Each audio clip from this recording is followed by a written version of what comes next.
Assalamualaikum warahmatullahi wabarakatuh dan salam sejahtera untuk kita semua. Hai Sobat Gofart, saya Iska Gorendra Nasir selaku MC pada Government Podcast kita kali ini. Di samping saya juga sudah ada narasumber hebat kita, Bapak Ran dari Kemenkumham. Mungkin bisa perkenalkan dirinya secara khusus, Pak. Ya, terima kasih atas kesempatannya. Ini sebelumnya dari teman-teman Himpunan Mahasiswa Ilmu Pemerintahannya dari Fakultas Ilmu Sosial dan Ilmu Politik Universitas Hasanuddin. Luar biasa sekali bisa menyelenggarakan kegiatan podcast seperti ini, apalagi sudah ada programnya namanya Government Podcast. Ya, jadi temanya kali ini terkait pemilu dan HAM. Saya di sini atas nama Raniansyah dalam kapasitas mewakili kantor wilayah Kementerian Hukum dan HAM menyampaikan materi yang semoga kiranya bisa mencerahkan kita pada kesempatan hari ini terkait pemilu dan hak asasi manusia. Saya kembalikan. Baik, terima kasih Pak. Jadi teman-teman, pada kesempatan kali ini kita mengangkat tema mengenai pemilu yang ramah HAM. Apa sih kira-kira syaratnya? Mungkin langsung saja Pak. Yang pertama, kira-kira apa sih hubungan antara pemilu dan hak asasi manusia itu sendiri, Pak? Iya, kalau kita bicara pemilu dan hak asasi manusia, maka saya harus sebut jas merah. Nah, kebetulan ini anak Unhas maka jas merah. Kalau istilahnya Bung Karno, jas merah, jangan sekali-kali melupakan sejarah. Maka kita harus berangkat dari sejarahnya dulu. Bagaimana sejarah pemilu di Indonesia, kemudian hingga kita berangkat pada pemilu yang akan kita gelar 2024 mendatang tahun depan. Jadi kalau kita bicara sejarah, HAM dan pemilu ini tidak bisa dilepaskan. Karena kenapa pemilu ada sebenarnya tidak terlepas dari tuntutan akan perjuangan hak asasi manusia. Kalau kita lihat dalam konteks dunia misalnya, baik dari Piagam Madinah tahun 622 Masehi, terus ada Deklarasi Universal Hak Asasi Manusia, itu pada dasarnya semua pendekatan atau perjuangan yang akan diperjuangkan di situ adalah tentang hak sipil, hak politik, seperti itu. Bagaimana persamaan hak setiap orang.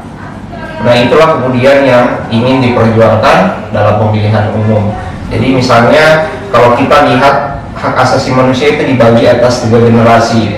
Generasi pertama itu hak sipil dan politik. Nah, inilah kemudian yang connect dengan pemilihan umum atau pemilu. Yang kedua terkait hak ekosop, dan yang ketiga terkait hak solidaritas. Nah, makanya ketika kita bicara konteks pemilu, maka kita akan bicara konteks hak sipil dan politik, dan itu generasi pertama dari hak asasi manusia. Makanya kalau kita tertinggal dalam persoalan pemilu, dalam persoalan sipil politik, rasa-rasanya kita tertinggal jauh, karena itu generasi pertama yang diperjuangkan dalam hak asasi manusia. Konteksnya secara historis seperti itu. Kalau kita bicara secara yuridis, secara yuridis di dalam beberapa pasal Undang-Undang Dasar Negara Republik Indonesia tahun 1945 itu mengakomodir ketentuan-ketentuan yang memberi hak secara konstitusional bagi warga negara untuk kemudian memiliki hak pilih. Hak pilih ini baik hak untuk dipilih maupun hak untuk memilih. Nah, dalam hal ini ketika hak untuk dipilih berarti dia mencalonkan sebagai peserta dalam pemilihan umum, baik itu menjadi calon presiden dan wakil presiden maupun calon anggota Dewan Perwakilan Rakyat maupun Dewan Perwakilan Rakyat Daerah.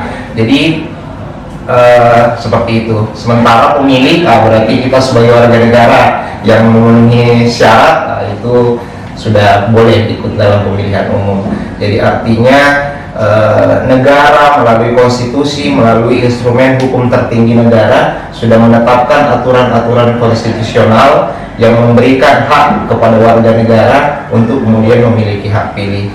Nah, hak pilih ini didukung oleh beberapa instrumen, artinya bahwa misalnya terkait kebebasan berserikat, berkumpul, mengeluarkan pendapat. Karena misalnya kita ikut pemilu kan berarti dia otomatis misalnya menjadi anggota dari partai politik, itu sudah terkait dengan hak berserikat dan berkumpul.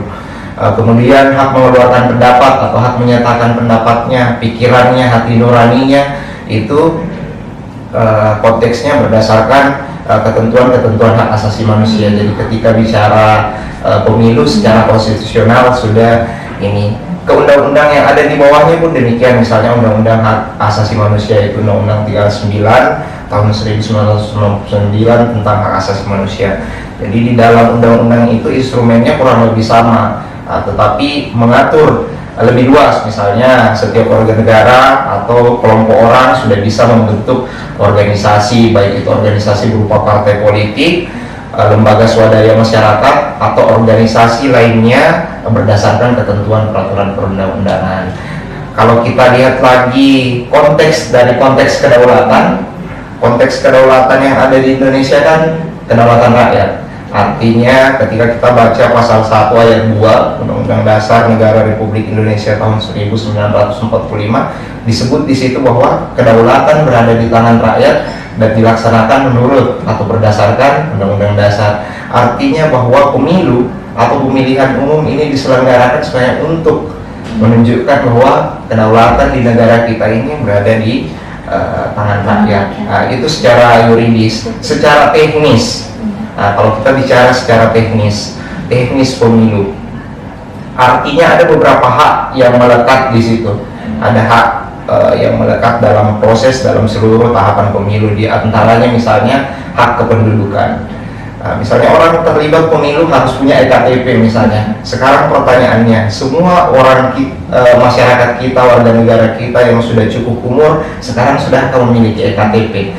Itu yang pertama. Di situ nanti akan kelihatan bahwa ini sudah terpenuhi hak kependudukannya dengan dia punya dokumen administratif. Kalaupun misalnya dia belum punya EKTP, adakah syarat-syarat tertentu yang ditetapkan bahwa dokumen-dokumen tertentu bisa menggantikan EKTP itu? Itu yang pertama, hak kependudukan. Kedua, hak kesehatan.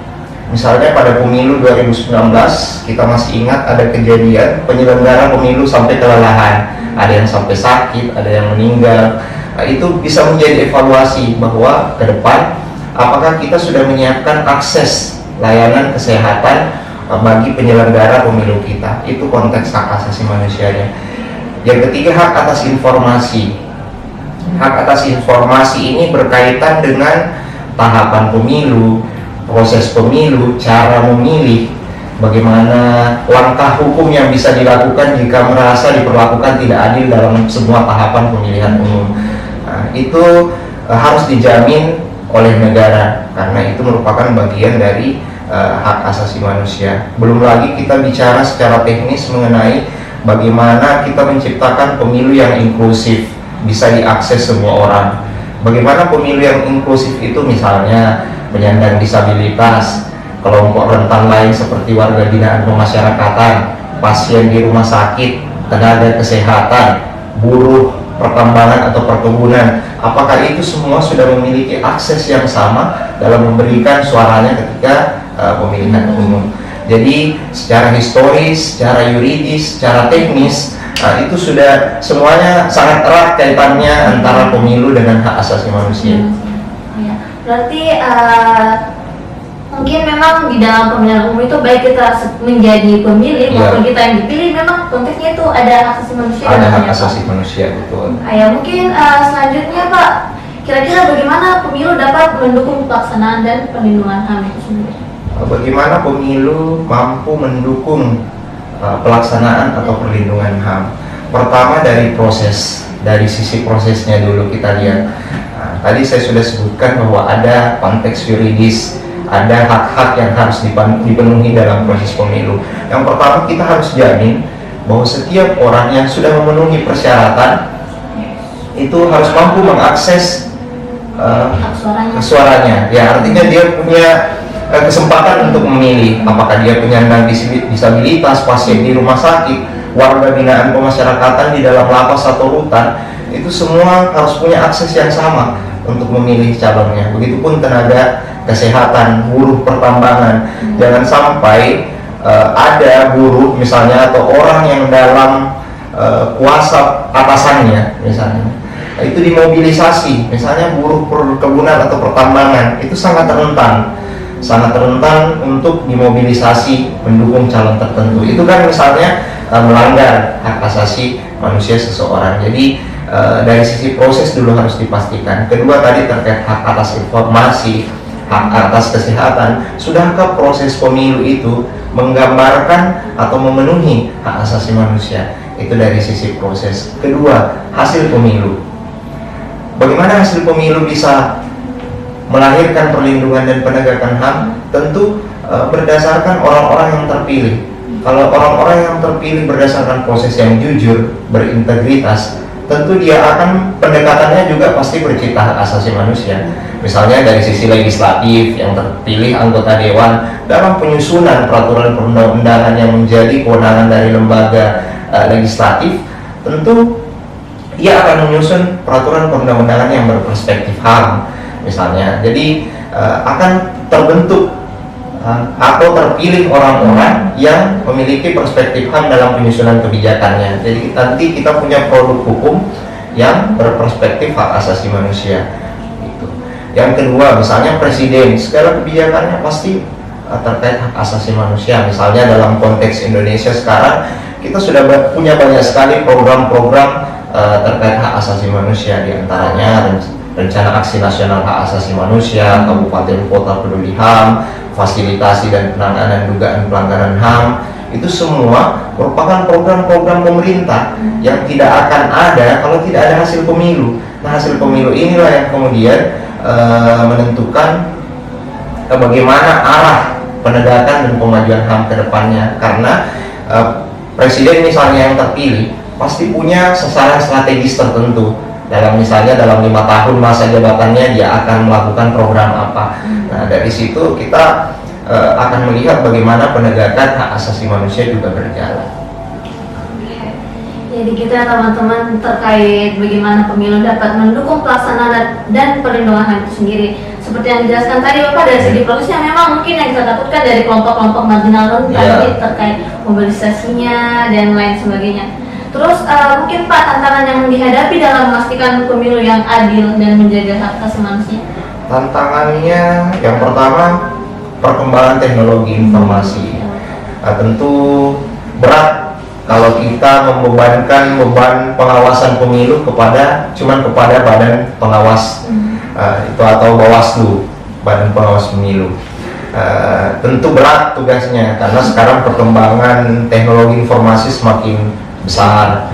Kampanye misalnya sudah dilakukan melalui media teknologi informasi, sangat memanfaatkan media sosial segala macam.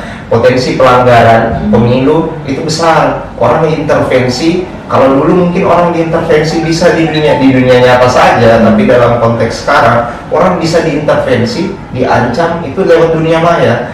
Jadi artinya tantangannya perkembangan zaman ini bisa bermata dua, bisa menguntungkan, di sisi lain bisa juga menjadi ancaman. Nah, yang pertama, jadi itu makanya disebut tantangan, karena teknologi informasi ini tinggal kita menangkap peluangnya. Apakah kita gunakan itu untuk kemudian memberi kemajuan pada negara lewat menyukseskan pemilu. Kan kampanye-kampanye untuk menyukseskan pemilu sekarang sudah banyak di dunia maya seperti itu, ya, memanfaatkan teknologi. Kedua, kondisi geografis kita. Kondisi geografis kita sebagai negara kepulauan itu cukup luas. Misalnya di Sulawesi Selatan, dalam konteks Sulsel aja kita bicara, ada Kepulauan Selayar, ada Kabupaten Pangkajene dan Kepulauan. Nah, kabupaten-kabupaten yang konteksnya kepulauan seperti ini ada tantangannya dalam proses misalnya distribusi logistik, ya, bagaimana fasilitas kesehatan di daerah-daerah terpencil itu, bagaimana pemahaman masyarakat di daerah-daerah yang jauh dari akses informasi yang lewat dunia maya tadi, misalnya sosial media, jaringan aja susah, bagaimana dia mampu mengakses informasi pemilu yang saat ini banyak disebar lewat media sosial atau media online. Nah, itu tantangannya kondisi geografis, ya, kondisi geografis kita. Dan biasanya juga yang ditakutkan Pak terkait teknologi, informasi-informasi palsu, ya, betul. Orang-orang biasanya dia share sebelum dia saring. Ya, betul. Itu yang ditakutkan juga ya Pak terkait tantangan dalam pemilu ini. Mungkin kira-kira perlindungan apa yang diberikan kepada warga negara yang ingin mencalonkan diri di dalam pemilu? Ya, perlindungan yang diberikan kepada warga negara ya, yang ingin mencalonkan diri, berarti peserta pemilu ya ini.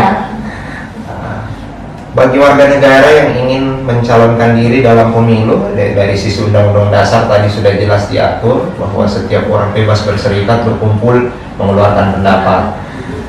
Kedua, setiap orang berhak untuk bebas dari rasa aman atau ancaman untuk berbuat atau tidak berbuat sesuatu. Nah, frasa bebas dari ancaman untuk berbuat atau tidak berbuat sesuatu itu bisa juga connect dengan dalam hal ini. Artinya ketika dia mau mencalonkan diri dalam pemilu, dia tidak boleh ada ancaman dari pihak luar yang melarang dia, kamu jangan terlibat dalam pemilu, kamu tidak usah ikut dalam pemilu. Tidak, selama dia memenuhi persyaratan, misalnya dia persyaratannya harus terlibat dalam keanggotaan partai politik. Selama dia misalnya masuk dalam partai politik dan sudah memenuhi syarat untuk terlibat dalam pemilu, why not dia menjadi peserta pemilu atau mencalonkan diri. Tentu dia punya hak untuk mengakses keadilan ketika memperoleh ancaman, intimidasi, kecurangan, dia punya akses atas keadilan. Ini merupakan salah satu hak asasi manusia juga, akses to justice. Jadi artinya ketika dia mencalonkan, dia juga sudah melekat hak di situ. Selama prosesnya, mulai dari segala tahapan, mulai dari awal verifikasi sampai dia menjadi peserta sampai pengumuman hasil, itu dia dilindungi oleh negara. Artinya dia berhak diperlakukan sama di hadapan hukum dan pemerintahan. Jadi ketika ada pelanggaran pemilu yang dialamatkan kepadanya, misalnya ancaman lah, sampai misalnya tindakan-tindakan yang mengarah pada menghalang-halangi dia mengakses hak konstitusionalnya sebagai warga negara, maka negara wajib bertanggung jawab memberikan perlindungan dan penegakan hak asasinya. Biasanya juga orang-orang seperti itu biasanya kena intervensi dari luar yang kebanyakan. Mungkin kira-kira dampak dari pelanggaran HAM terhadap integritas pemilu sendiri, Pak? Ya, dampak pelanggaran HAM. Sebenarnya pelanggaran, ketika kita bicara pelanggaran hak asasi manusia, itu sebenarnya kita bicara pelanggaran hukum. Kenapa saya sebut demikian? Karena pelanggaran HAM itu sebenarnya adalah pelanggaran hukum yang tidak berproses sebagaimana mestinya atau dikhawatirkan tidak diproses secara benar dan adil, makanya dia bertransformasi menjadi peristiwa pelanggaran HAM. Nah, sebut saja misalnya kasus kecurangan pemilu, itu sebenarnya pelanggaran hukum. Nah, tugas penegak hukum untuk memberikan keadilan bagi orang yang melakukan pelaporan misalnya terkait keadilan itu. Ketika tidak diproses hukum, ketika tidak ada proses hukum, ketika ada mengadu seperti ini cukup buktinya segala macam, tapi tidak diproses secara hukum, itu bertransformasi menjadi pelanggaran HAM. Apa dampaknya? Kalau dari sisi proses sudah dicurangi, bagaimana kita berharap sama hasilnya? Nah, seperti itu. Kalau hasilnya berintegritas, pasti kita punya harapan besar ini akan membawa kemajuan pada bangsa dan negara. Kalau sudah mampu memberikan atau menegakkan hukum dalam prosesnya, maka kita bisa bilang dia itu sudah melindungi hak asasi manusia.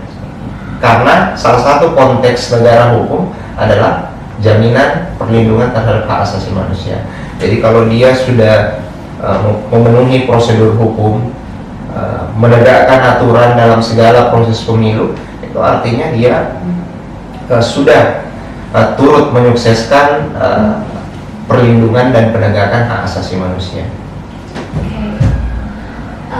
Selanjutnya nih Pak, bagaimana partisipasi pemilih yang aktif dalam pemilu dapat memperkuat perlindungan HAM itu sendiri? Ya, partisipasi aktif dalam pemilu itu bisa ditafsir beberapa konteks. Yang pertama dari konteks peserta pemilu, dalam hal ini calon anggota legislatif maupun calon presiden dan wakil presiden.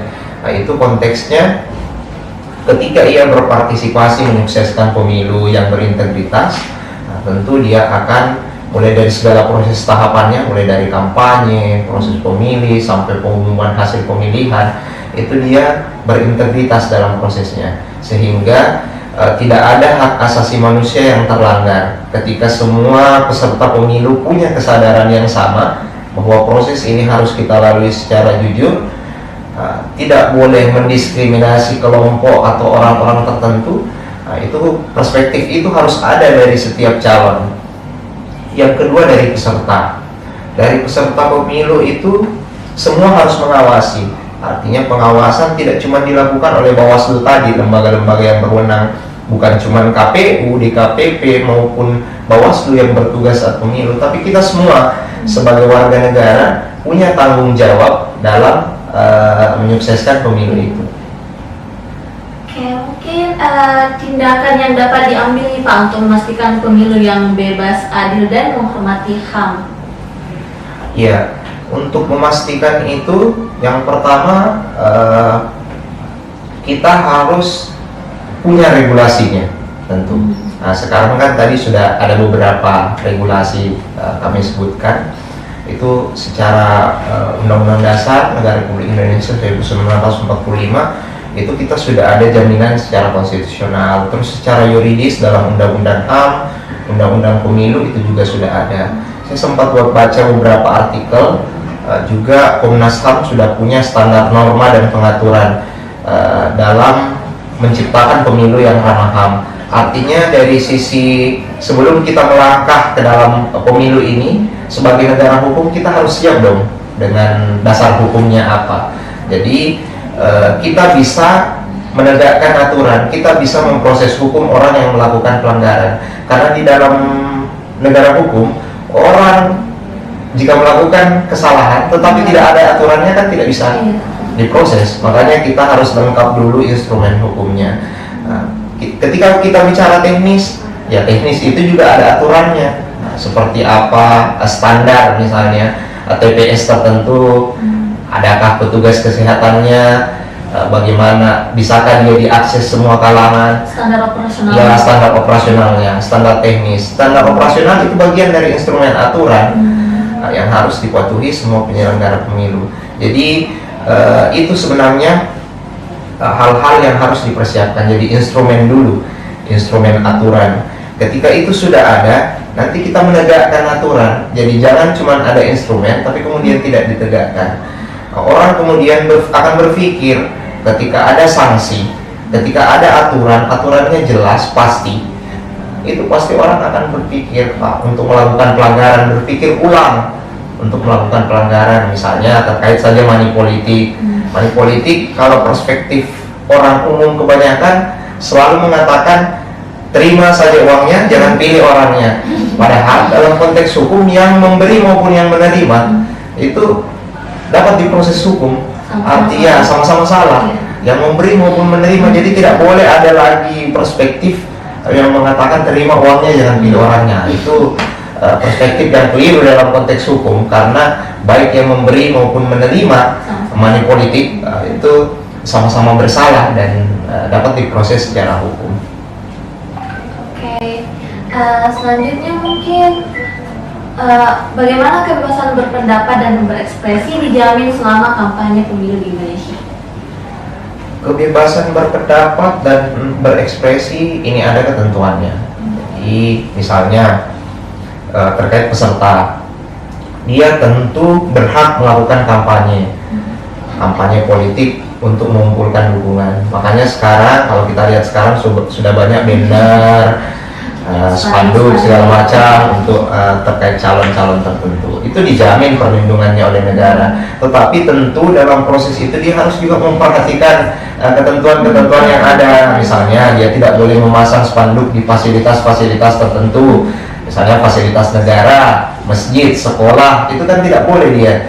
Jadi dia punya hak untuk mengampanyekan diri, tetapi dia juga harus paham bahwa ada aturannya, ada ketentuan main yang berlaku. Ketika dia sudah mematuhi ketentuan yang berlaku, tentu tidak boleh sembarang orang mencabut spanduknya, bannernya. Jangan sampai karena dianggap lawan politik, dia mencabut spanduk atau bannernya. Itu tentu ada perlindungannya kalau dia sudah pasang itu secara sesuai prosedur hukum, ada izinnya, tapi kemudian dicabut orang-orang yang tidak bertanggung jawab, itu kan ada perlindungan hukumnya. Kedua, terkait hak warga negara untuk ikut kampanye. Yang pertama, hak warga negara untuk ikut kampanye, untuk melihat program. Nah, ini kampanye ini kan sebenarnya bagian dari proses politik untuk mencerdaskan masyarakat. Nah, jadi satu orang itu bisa jadi ikut kampanye beberapa orang, bisa jadi memang seperti itu, untuk membandingkan program calon A dengan calon B, program calon B dengan calon C. Bisa saja dihadiri tiga-tiganya untuk melihat yang mana dari ketiga calon ini yang paling bagus misalnya programnya, yang mana di antara ketiga calon ini yang paling bercita hak asasi manusia misalnya. Setiap orang punya pandangannya masing-masing terkait hal itu, dan orang tidak boleh diintervensi, diarahkan secara paksa untuk kemudian terlibat dalam kampanye itu. Tapi kampanye itu juga ketika kita masyarakat, kita tentu harus paham aturan juga bahwa ada kelompok-kelompok tertentu yang tidak boleh terlibat dalam ketika proses kampanye itu. Misalnya anak, itu kan anak di bawah umur tidak boleh, anak di bawah umur tidak boleh. Kedua, aparat negara, TNI, Polri, aparatur sipil negara itu dilarang terlibat dalam proses itu, dalam berpolitik praktis. Jadi artinya meskipun kita negara hukum, meskipun ada prinsip non diskriminasi, meskipun pada prinsipnya orang berhak untuk tahu, tetapi kita wajib menghormati batasan-batasan tertentu dalam kerangka untuk memastikan bahwa penegakan hukum itu berjalan. Karena ketakutan ketika misalnya aparatur sipil negara yang terlibat dalam proses kampanye itu bisa mencederai proses demokrasi. Jadi mungkin yang terakhir nih Pak, kira-kira ada nggak sih tantangan khusus dalam menjalankan keadilan dan transparansi dalam pemilu di Indonesia dalam konteks HAM? Tantangan khususnya kembali lagi seperti tadi sebenarnya yang pertama, karena tadi bicara tantangan juga. Tantangan sebenarnya itu bagaimana kita memilih jalur. Ada satu orang sementara jalan di tengah hutan, bagaimana dia memilih jalur ini, mau ke kiri atau mau ke kanan nih. Itu tantangannya sebenarnya. Jadi tadi teknologi, bagaimana kita memanfaatkan perkembangan teknologi itu. Terus yang kedua, kondisi geografis, bagaimana kemudian semua orang mampu mengakses pemilu dengan kondisi geografis yang seperti Indonesia. Tidak menutup kemungkinan kita menjadi percontohan ketika kita sukses menyelenggarakan pemilu. Artinya Indonesia saja misalnya dengan negara kondisi geografis seperti itu mampu menyukseskan pemilu, semua warga negaranya mendapatkan akses yang sama. Itu artinya bahwa kita berhasil gitu. Kalau sebuah negara kepulauan nih, kepulauan yang ada di Asia misalnya, menjadi negara demokrasi yang sukses karena proses pemilunya lancar. Ketiga, heterogenitas masyarakat, perbedaan masyarakat kita. Dalam konteks pemilu kita harus menciptakan pemilu yang adil, seperti itu. Apa itu pemilu yang adil? Kita tidak boleh mendiskreditkan hak-hak khusus yang melekat pada masyarakat daerah tertentu karena kekhususannya. Misalnya saja di Papua ada sistem noken. Sistem noken diterapkan di Papua untuk mengakomodir konteks yang ada di masyarakat kita di sana. Jadi kita tidak boleh mendiskriminasi mereka dengan alasan bahwa mereka punya latar belakang budaya seperti itu. Jadi konteks karena kita punya perbedaan budaya, latar belakang, sejarah, daerah dan sebagainya, itu semua harus punya akses yang sama terhadap pemilu. Ibarat orang ceritanya nih, foto studio, yang pendek dikasih bangku di bawahnya, yang pendek dikasih di posisinya di depan, atau dia dikasih bangku di belakang supaya dia berdiri di atas itu alat bantu itu. Itu sebenarnya bukan diskriminasi, bukan berarti diskriminasi, tetapi bagaimana kemudian menjadikan orang yang pendek tadi itu bisa dalam posisi yang sama atau sejajar, seperti itu. Begitupun misalnya terkait kelompok rentan dalam mengakses pemilu tadi, misalnya penyandang disabilitas. dia diprioritaskan ketika antri misalnya dalam proses pencoblosan. Ini bukan cuma di pemilu sebenarnya, di kantor-kantor pemerintahan kita sudah bisa melihat bahwa ada loket layanan khusus. Nah, kalau di Kementerian Hukum dan HAM itu secara internal di semua unit layanan kita, baik di kantor imigrasi, di lembaga pemasyarakatan baik lapas atau rutan, itu semua sudah punya loket prioritas. Ada hak kelompok rentan di situ, punya toilet disabilitas, punya jalur landai, punya lantai pemandu. Nah, hal-hal seperti ini yang wajib dicontoh dalam seluruh proses layanan publik kita, termasuk ketika proses pemilu itu. Jadi Kementerian Hukum dan HAM sudah selangkah lebih maju dalam pelayanan publik. Jadi misalnya bukan cuma dia orang mampu mengakses pelayanan yang prima, tetapi orang mampu mengakses layanan prima yang berbasis HAM. Jadi semua orang mampu mengakses layanan yang sama, termasuk penyandang disabilitas tadi. Nah, ini yang kemudian kami harapkan bisa diakomodir dalam proses pemilu, dalam teknis pemilu. Jadi artinya ada sarana prasarana tertentu yang mendukung akses bagi kelompok rentan atau penyandang disabilitas tadi. Oke, mungkin itu tadi pembahasan dari Bapak Ran selaku narasumber kita pada hari ini.